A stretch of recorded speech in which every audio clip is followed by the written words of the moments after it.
અમદાવાદમાં આજે દેશની બીજી સૌથી મોટી રથયાત્રાનું મુખ્યમંત્રી ભૂપેન્દ્ર પટેલે પહિંદ વિધિ કરી પ્રસ્થાન કરાવ્યું હતું, જેમાં વહેલી સવારે 4 વાગે કેન્દ્રીય ગૃહમંત્રી અમિત શાહ પરિવાર સાથે જમાલપુર જગન્નાથ મંદિર પહોંચ્યા હતા અને મંગળા આરતી કરી હતી.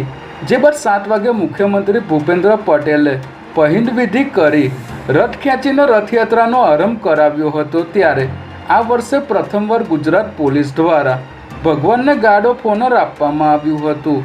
જે બાદ ભગવાન જગન્નાથ નગરચર્યાએ નીકળતા મોટી સંખ્યામાં ભક્તો ઉમટી પડ્યા હતા અને ભગવાનના દર્શનનો લાવો લીધો હતો.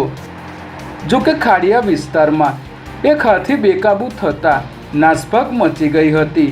જે બાદ 17 હાથીમાંથી 3 હાથીને રથયાત્રામાંથી બાકાત કરી રથયાત્રાને રાબેતા મુજબ શરૂ કરવામાં આવી હતી.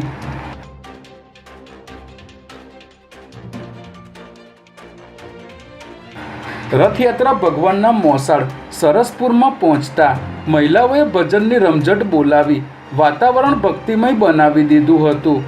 અહીં ભગવાનનું ભવ્ય સ્વાગત કરવામાં આવ્યું હતું અને ભગવાનનું મામેરું ભરવામાં આવ્યું હતું.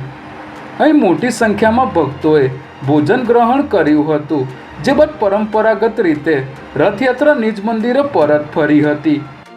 આજની રથયાત્રામાં 17 ગજરાજ ભારતીય સંસ્કૃતિની ઝાંખી કરાવતી 101 ટ્રક, અંગકસરતના પ્રયોગો સાથે 30 અખાડા, 18 ભજન મંડળીઓ અને 3 બેન્ડ બાજા જોડાયા હતા.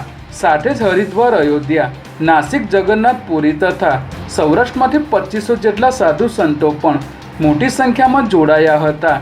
જેથી કોઈ અનિચ્છનીય બનાવ ન બને તે માટે પોલીસ દ્વારા ચુસ્ત પોલીસ બંદોબસ્ત ગોઠવી દેવામાં આવ્યો હતો.